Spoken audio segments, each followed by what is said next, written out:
Ok, bon, bienvenue à la 7e séance intitulée La Nouvelle Alliance. La Bible que vous avez dans vos mains est constituée de deux parties que nous appelons Ancienne Alliance et Nouvelle Alliance ou Ancien Testament et Nouveau Testament. Et Dieu est un Dieu d'alliance. Il entre en relation avec nous sur la base d'une alliance. Quelle est donc la base de la relation de Dieu avec nous? C'est une question importante. Si vous vivez sous l'ancienne alliance, vous diriez la loi. Dieu donna la loi, comme nous l'avons vu, nous gardons les œuvres de la loi et nous sommes dans la faveur de Dieu. Nous sommes bénis et sommes en bon terme avec lui. Mais nous savons que cette alliance est maintenant obsolète parce que les enfants d'Israël n'avaient pas réussi à garder cette alliance. Ils brisèrent cette alliance. Et il y a donc une nouvelle alliance. Elle avait été prophétisée des centaines d'années auparavant, et lorsque Jésus est venu, il a établi la nouvelle alliance. Quelle est donc la base de notre relation avec Dieu sous la nouvelle alliance? Qu'est-ce que Dieu a mis entre nous et lui sous la nouvelle alliance? La réponse, c'est Jésus, naturellement. Il est le médiateur de la nouvelle alliance. Et Dieu est donc un Dieu d'alliance, et pour être en relation avec lui d'une manière correcte, nous devons comprendre les alliances. Sinon, nous essayerons de nous mettre en relation avec lui sur base d'une alliance qui n'existe plus. Et il y a en effet certaines personnes qui essayent de tirer le meilleur parti des deux. N'est-ce pas? Ils ont un pied dans chacune des alliances. Et ils sautent de l'une à l'autre. Ce n'est pas étonnant qu'ils soient tout confus et n'expérimentent pas la bénédiction de Dieu dans leur vie. L'alliance de la promesse que Dieu fit donc avec Abraham est une alliance suprême, centrale dans la Bible. Elle concerne le plan de Dieu pour la rédemption du monde et elle est la même que l'alliance de la grâce. Nous l'avons vu dans une séance précédente. Nous sommes juste en train d'y revenir avec une perspective différente. Au temps d'Abraham, il regardait vers le futur, vers Jésus. Nous regardons dans le passé vers Jésus. C'était une alliance de promesses parce que Jésus n'était pas encore venu. Jésus leur avait été promis. Ils vivaient dans cet espoir. Maintenant, Jésus est venu et nous vivons dans la grâce qui nous a été donnée en Jésus. C'est la même alliance. Cela nous amène maintenant à la question, bon alors, où l'alliance mosaïque trouvait-elle sa place? Pourquoi Dieu a-t-il donné une autre alliance après l'alliance de la promesse? Et quelle est sa relation avec l'alliance de la promesse? C'est ce que nous allons regarder dans cette séance. Et il y a 4 choses que je voudrais mentionner à ce sujet. La première, c'est que l'alliance de la promesse n'est pas annulée ni abolie. Elle n'est pas modifiée ni remplacée par la loi. Et ainsi, nous allons regarder dans Galates chapitre 3, et pour commencer, au verset 15, nous lisons ceci. Bien que faite par un homme, une fois confirmée, n'est annulée par personne, et personne n'y ajoute. Bon, il y a différentes sortes d'alliances. Une alliance inconditionnelle est une alliance que vous ne pouvez ni altérer, ni changer, ni manipuler en quoi que ce soit. Et l'alliance de la promesse était comme cela. Vous dites, bon, pourquoi est-elle ainsi? Parce que Dieu jura à Abraham, et lorsque Dieu jure, ou lorsqu'il fait un serment, il n'y a alors plus rien à négocier. Il ne peut pas revenir en arrière parce qu'il s'est interposé lui-même, il s'est mis lui-même entre ce qu'il a promis et nous, comme étant le garant pour accomplir cette promesse. Maintenant, beaucoup d'entre vous sont familiers avec ce passage où Dieu fit cette alliance avec Abraham. Il utilisa une coutume qui existait à cette époque. Il dit à Abraham de trouver certains animaux et de les couper en deux, de les tuer, de les sacrifier et les couper en deux, de mettre chaque moitié de carcasse par terre d'un côté et l'autre moitié de l'autre côté, formant ainsi une sorte de rue ou une avenue de sang. Et il dit à Abraham d'attendre au bout de cette avenue jusqu'à ce qu'il vienne afin qu'ils fassent cette alliance ensemble. C'était une coutume de cette époque-là. 2 parties se faisaient face à chaque extrémité de la rue de sang. Elles devaient s'approcher l'un de l'autre en faisant leurs promesses et elles devaient dire quelque chose comme ceci tout en pointant vers les animaux morts, que ma vie soit semblable à cela si je manque à réaliser mes obligations dans cette alliance. Ok? Donc, Abraham avait reçu l'ordre de tout apprêter. Il le fit et il attendit Dieu. Et il attendit, et attendit, et attendit. Et Dieu ne se présenta pas, et il s'endormit. Vous rappelez-vous, il tomba dans un sommeil profond. Et alors Dieu vint, et Dieu marcha dans cette avenue, et il fit la promesse. C'est donc une promesse inconditionnelle en ce qui concerne Abraham. De son côté, il ne fit pas de promesse. C'était la promesse de Dieu envers Abraham. Il était le récipient de cette promesse. Et donc, c'est une promesse inconditionnelle. Si quelque chose se déroule après coup, même s'il y a une autre alliance qui s'ajoute après, rien ne peut en aucun cas changer ce que Dieu a dit dans l'alliance de la promesse parce qu'il l'a scellé avec son propre serment. Il a juré par lui-même disant qu'il ne pouvait pas revenir en arrière. Ok, maintenant, le verset suivant, c'est le verset 16 de Galates chapitre 3. Nous lisons, « Maintenant, c'est à Abraham et à sa sémence que les promesses étaient faites. » Avec qui Dieu fit-il les promesses? Abraham et sa sémence, et nous avons vu que la sémence était Jésus. Il n'a donc pas fait la promesse avec vous, en fait. Quand Dieu a-t-il réellement fait une promesse avec vous ou avec moi? Il ne l'a jamais fait. Il ne l'a jamais fait. Les promesses étaient faites à Abraham et à Christ. Et parce que nous sommes baptisés en Christ, nous recevons les bénéfices de l'alliance que le Père avait faite avec le Fils. Le Fils a accompli les obligations. Il alla à la croix, paya le prix, il devint notre justice. Nous en sommes juste les récipients, les bénéficiaires de cette alliance parce que nous sommes en Christ.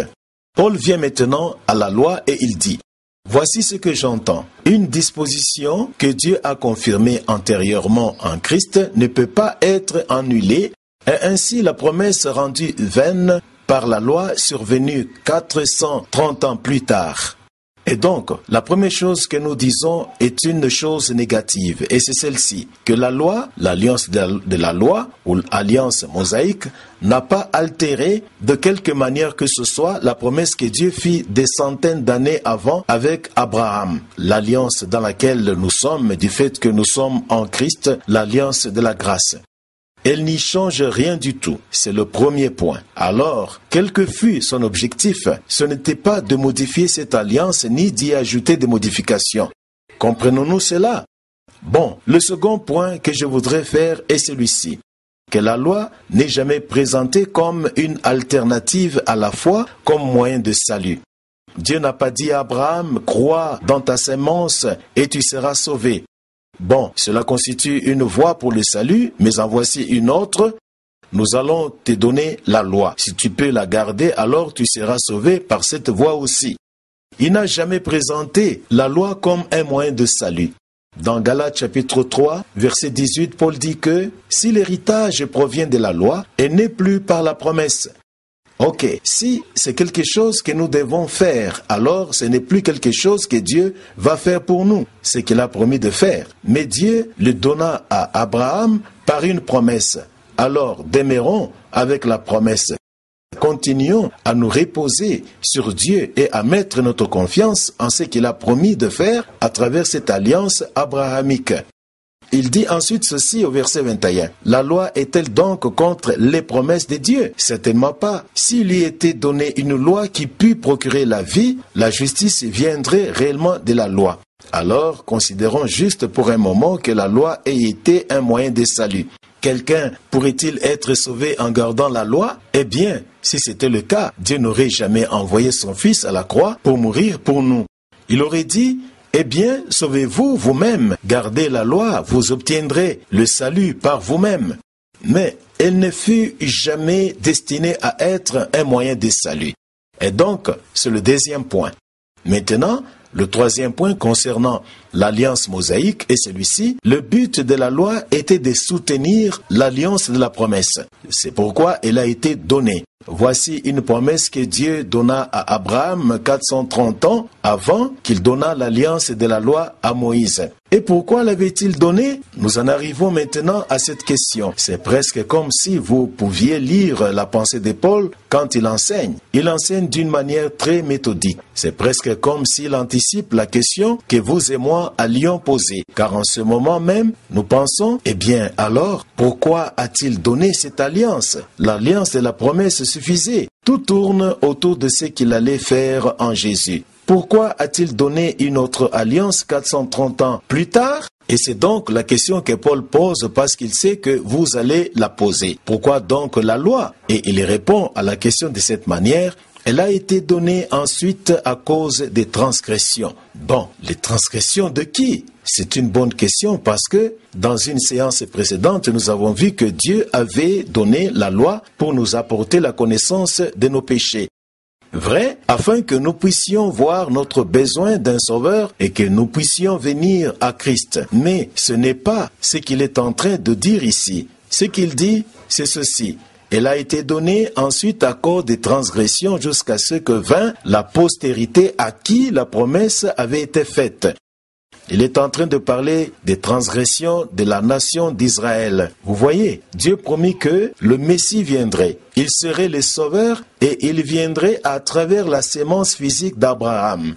Il serait un descendant d'Abraham. En d'autres mots, il allait naître dans la nation d'Israël. Tout le monde savait donc que lorsque le Messie viendrait, il naîtrait dans cette nation. Mais voilà le problème. Israël était une nation pécheresse. Ils étaient enclins à s'écarter de Dieu, à désobéir, à s'égarer, et ils suivaient leur propre voie. Ils se mélangeraient avec d'autres nations. Leur identité en tant que race distincte et séparée aurait été perdue. Dieu leur donna donc la loi et, si vous savez quelque chose sur la loi, elle les gouvernait dans tous les aspects de leur vie, religieusement, socialement, civilement et moralement.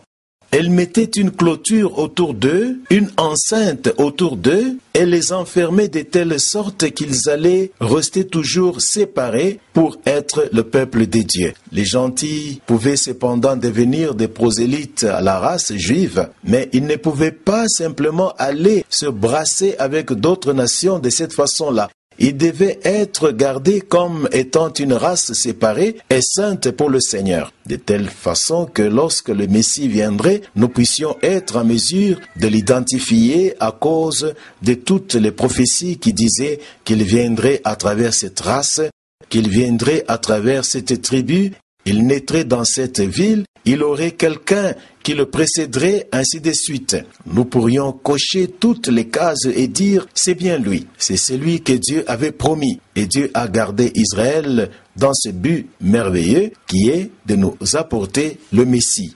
Maintenant, au verset 21, dans le verset 23, nous y sommes, cela dit, mais avant que la foi vînt, nous étions enfermés sous la garde de la loi. Pouvez-vous voir la manière dont Paul se sert de cette expression? Enfermés sous la garde. C'était comme si la loi veillait sur eux, comme une sentinelle montant la garde autour d'eux, s'assurant qu'ils ne puissent s'échapper et aller se disperser à travers le monde. Elle veillait sur eux en les gardant pour la foi qui devait par après être révélée lorsque viendra le Messie. Une chose que nous devons réellement éviter avec soin, c'est celle-ci. La loi n'est pas contre l'alliance de la promesse. Ce n'est pas qu'elles soient hostiles l'une envers l'autre. Dieu les a données toutes les deux et il avait un but pour chacune. L'alliance de la promesse était le moyen de salut, mais la loi protégeait cette alliance. Paul souligne ainsi ce point ici dans les versets 21 et 22. Et il dit, la loi est-elle donc contre les promesses de Dieu? Loin de là. S'il y était donné une loi qui pût procurer la vie, la justice viendrait réellement de la loi. Mais l'Écriture a tout renfermé sous le péché, afin que ce qui avait été promis fût donné par la foi en Jésus-Christ à ceux qui croient. Et donc, la loi n'est pas l'ennemi de la promesse. Elle sert et soutient cette promesse, et tout était dans le plan de Dieu. Notez aussi ceci, que la loi avait un rôle intérimaire ou temporaire. Certaines personnes disent la loi est une alliance perpétuelle des dieux. Non, elle ne l'est pas. Nulle part cela est dit. En fait, à 2 reprises dans ce passage, on dit exactement le contraire. Jetons un regard à cela une fois encore dans le verset 19 du chapitre 3, ou plutôt, nous allons regarder au verset 25 en cet instant. Il dit, « La foi étant venue, nous ne sommes plus sous ces pédagogues. » Maintenant, comme nous allons voir dans la session suivante, la loi était comparée à un pédagogue, un tuteur, un enseignant, et donc Israël était sous ce pédagogue, ce gardien. Celui-ci devait prendre soin d'eux seulement jusqu'à ce que la foi vînt. Donc, la loi avait une durée de vie. Elle avait une date d'expiration. Vous pouvez voir cela, n'est-ce pas? Après que la foi fut venue, nous ne sommes plus sous elle. Maintenant, dans Galates chapitre 3 et le verset 19, nous lisons, « Si je pourrais retourner là-bas pour un moment, Galates chapitre 3, le verset 19, « Pourquoi donc la loi? Elle a été donnée ensuite à cause des transgressions, jusqu'à ce que vint la postérité à qui la promesse avait été faite. » Donc, c'était seulement jusqu'à ce que Jésus vienne. Cela ressemble à un échafaudage d'un bâtiment, si vous voulez. L'échafaud est utile quand le bâtiment est en construction. Mais lorsque les murs sont élevés, vous démontez l'échafaud. Il n'est plus utile. Vous l'enlevez. Et c'est à ce que la loi ressemblait, et c'est ce que Paul enseigne ici. Alors, le but de la loi, donc, était de soutenir l'alliance de la promesse. Maintenant, nous arrivons à ce 4e point qui dit que la loi tendait vers le fait d'être maudit. Une personne en voie d'être maudite. Si vous étiez sous la loi, vous auriez cette attente d'être maudit parce que vous deviez garder toute la loi, tout le temps, afin d'en jouir ces bénédictions. Paul disait cela et Jacques l'avait aussi dit. Si vous voulez être béni sous la loi, c'est bien, vous pouvez l'être, mais voici la voie. Gardez toute la loi tout le temps. Vous brisez une loi, une disposition et vous êtes en dehors. Cela est très clair dans les Écritures.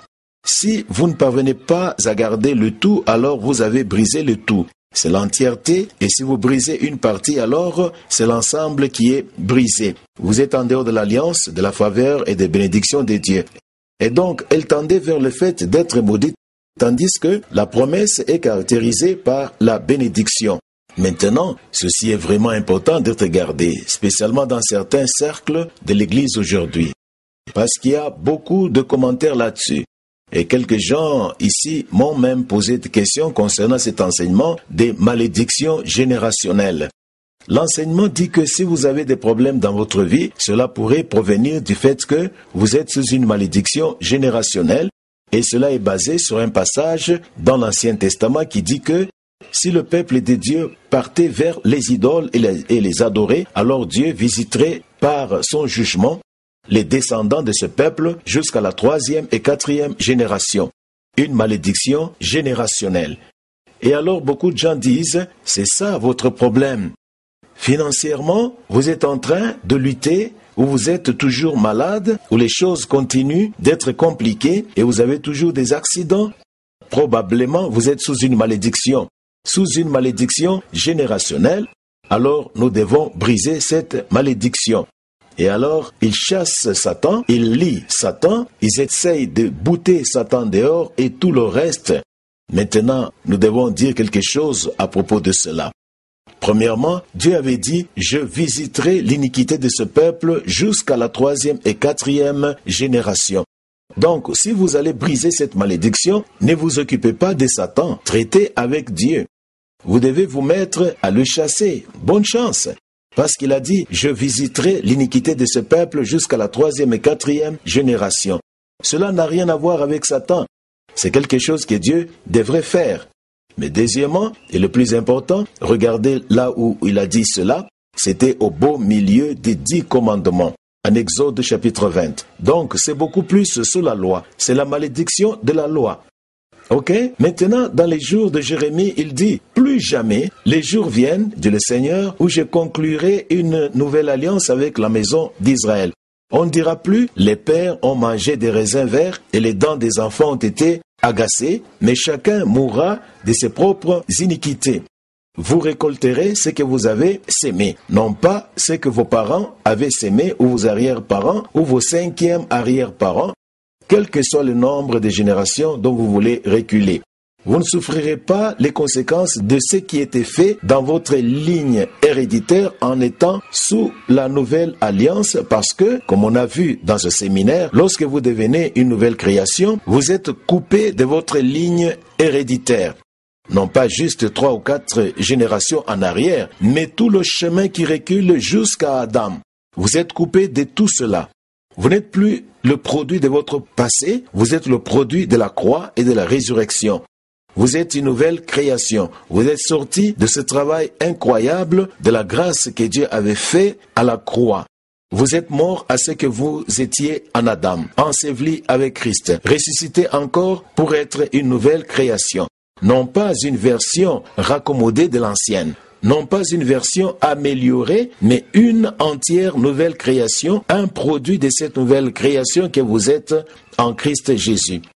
Et donc, nous devons être clairs à propos de cela parce que si nous ne le sommes pas, vous serez une proie de ce genre d'enseignement qui dit que chaque fois que vous vous trouvez dans des problèmes, c'est probablement parce qu'il y a une malédiction dans votre vie. Maintenant, Paul dit ceci, ainsi donc, ceux qui sont de la foi sont quoi? Bénis. Vous n'êtes pas maudits. Nulle part dans les Écritures du Nouveau Testament, dans la Nouvelle Alliance, il est dit que nous sommes maudits nulle part. Et je dis toujours, si vous voulez vérifier une doctrine, si vous n'êtes pas sûr d'elle, voici 2 choses qu'il faut faire. Premièrement, demandez, est-ce que les apôtres pratiquaient cela dans le livre des Actes? Est-ce que vous les voyez quelque part en train de briser les malédictions dans la vie des chrétiens? Non, en effet, vous ne les voyez pas. Même pas une seule fois. Paul a-t-il déjà enseigné cela dans les épîtres? Non, bien sûr, ils ne l'ont pas fait. Vous ne trouverez jamais aucune part dans les enseignements des épîtres qui sont nos instructions pour vivre la vie chrétienne où nous devons briser les malédictions sur nos vies. Et donc, c'est une doctrine faite par l'homme et nous ne devons pas nous soumettre sous sa puissance. Paul dit ceci au contraire, ainsi donc, ceux qui sont de la foi sont bénis avec Abraham le croyant, car tous ceux qui sont des œuvres de la loi sont sous la malédiction. Si vous voulez traiter avec les malédictions, il n'y a qu'une voie par laquelle vous pouvez être sous une malédiction, c'est rentrer sous la loi. Vrai? L'ancienne alliance, car il est écrit, maudit soit quiconque ne continue pas dans toutes les choses qui sont écrites dans le livre de la loi pour les faire. Mais vous n'êtes pas maudit. Vous êtes bénis avec Abraham parce que nous appartenons à une autre alliance. Ainsi, la malédiction était ouvertement démontrée par la manière dont Christ mourut. La loi de l'Ancien Testament disait « Maudite est toute personne pendue au bois ou à la croix ».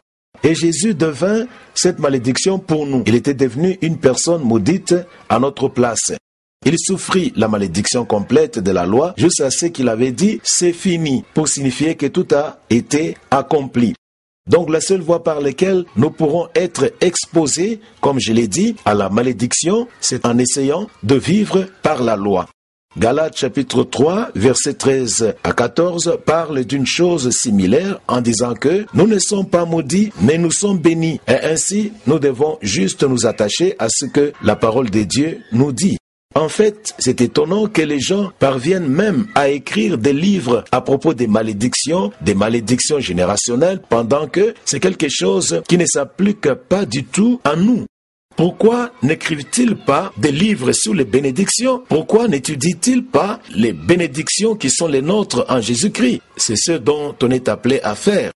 Nous sommes bénis avec toutes sortes de bénédictions spirituelles, alors commençons par découvrir quelles sont ces bénédictions pour que nous puissions y accéder et en jouir et nous les approprier dans nos vies. Nous avons vu dans une session précédente que le Saint-Esprit nous a été donné pour que nous puissions connaître les choses qui nous ont été données gratuitement par Dieu. Clairement, Dieu, Jésus, le Saint-Esprit sont tous en train de travailler dans nos vies afin que nous découvrions toutes les bénédictions qui nous ont été données en Jésus. Nous en avons terminé avec les malédictions. Elles ne font plus partie de la vie chrétienne.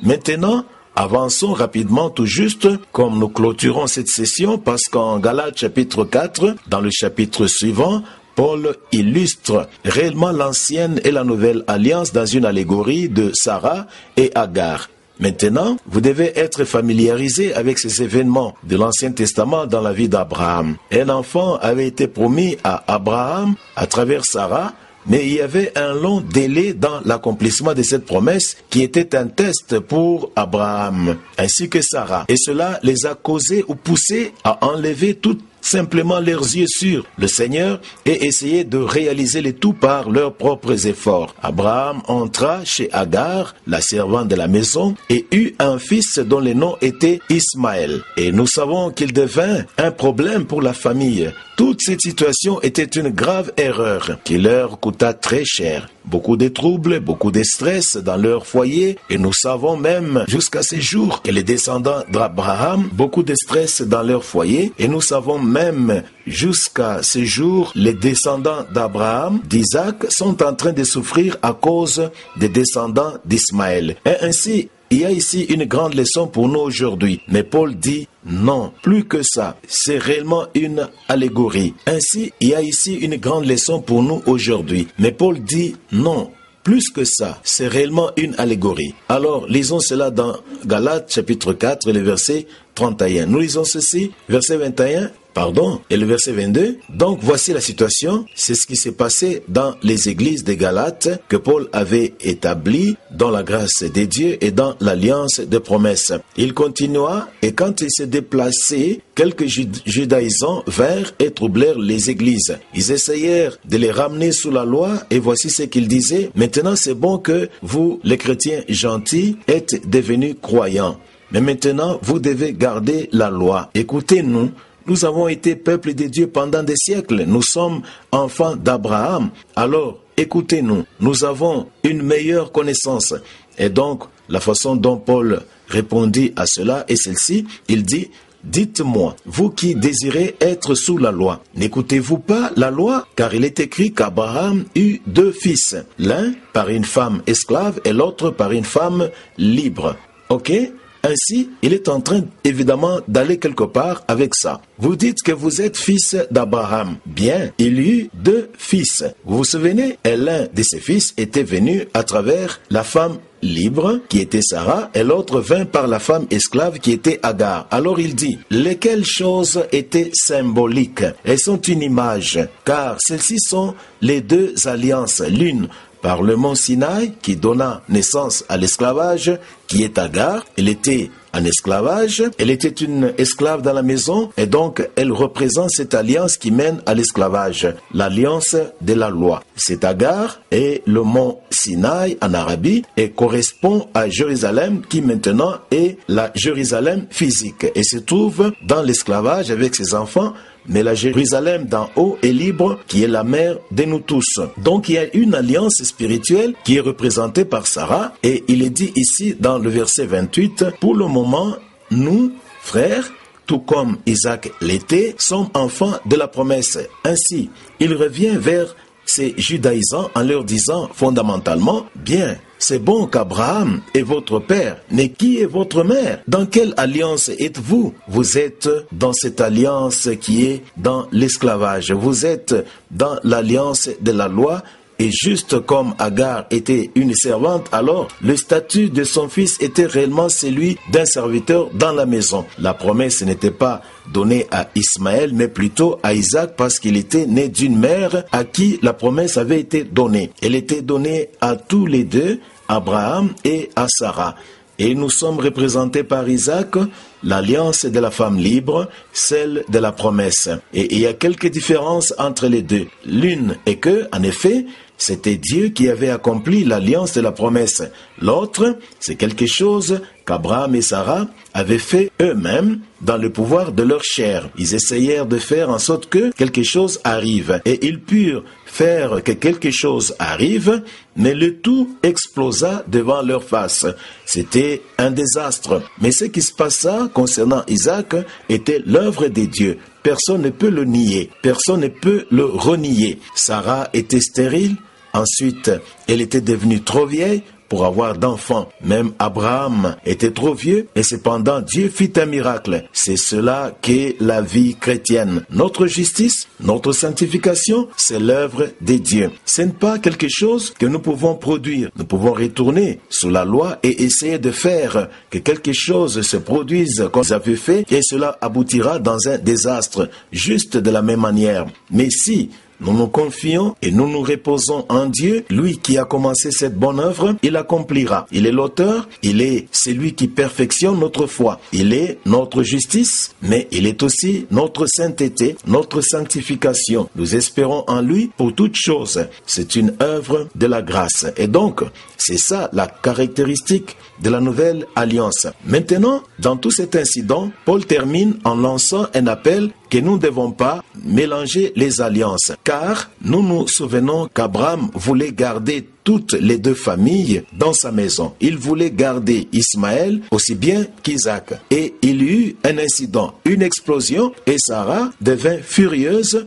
parce qu'elle voyait Ismaël maltraitait Isaac et elle dit, cette femme doit aller avec son enfant. Je veux les voir hors de cette maison. Et Abraham dit, non, nous pouvons arranger tout cela. Laisse-moi juste le temps. Nous allons tous vivre ensemble en harmonie. Et qu'est-ce que Dieu dit? Écoute ta femme. Frère, ceci n'est pas quelque chose que nous voudrions écouter de la part de Dieu, n'est-ce pas? Mais quelquefois, il dit, écoute ta femme. Et il dit cela à Abraham pour de bonnes raisons, compte tenu de l'allégorie sur laquelle nous parlons ici. Voici ce que nous voyons. Cependant, que dit l'Écriture? Chasse l'esclave et son fils, car le fils de l'esclave n'héritera pas avec le fils de la femme libre. Maintenant, la leçon que nous trouvons ici est que vous ne pouvez mélanger les alliances. Lorsque vous découvrez la grâce de Dieu, vous ne pourrez plus vivre sous la loi. Il y a une décision à prendre et ce, entre vous et Dieu. Quand et comment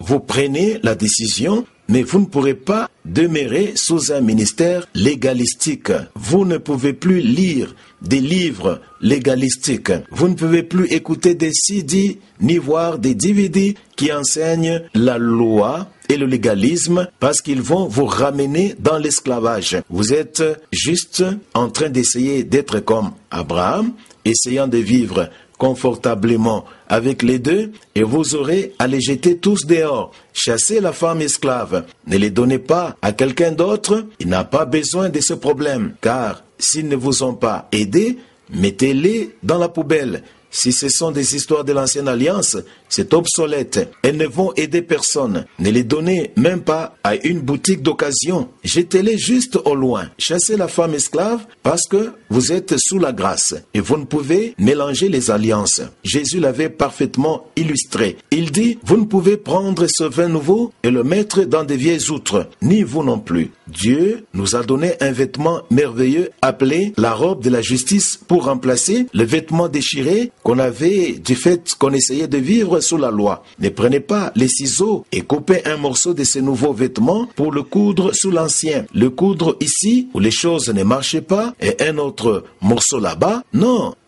mettez simplement à côté l'ancien et prenez le nouveau. Et ensuite, dans le chapitre 5, verset 1, il dit, il nous exhorta à demeurer ferme dans la liberté que Christ nous a affranchis et ne vous laissez pas mettre de nouveau sous le joug de la servitude. Nous devons combattre contre toute tentative de réesclavage à la loi, contre n'importe quelle tentative de n'importe quelle personne visant à nous ramener sous l'esclavage du légalisme et de la loi. Nous devons prendre une position ferme contre cela. Jésus paya un très grand prix pour notre libération et notre liberté. Donc, tenons-nous fermement dans cette liberté. Amen.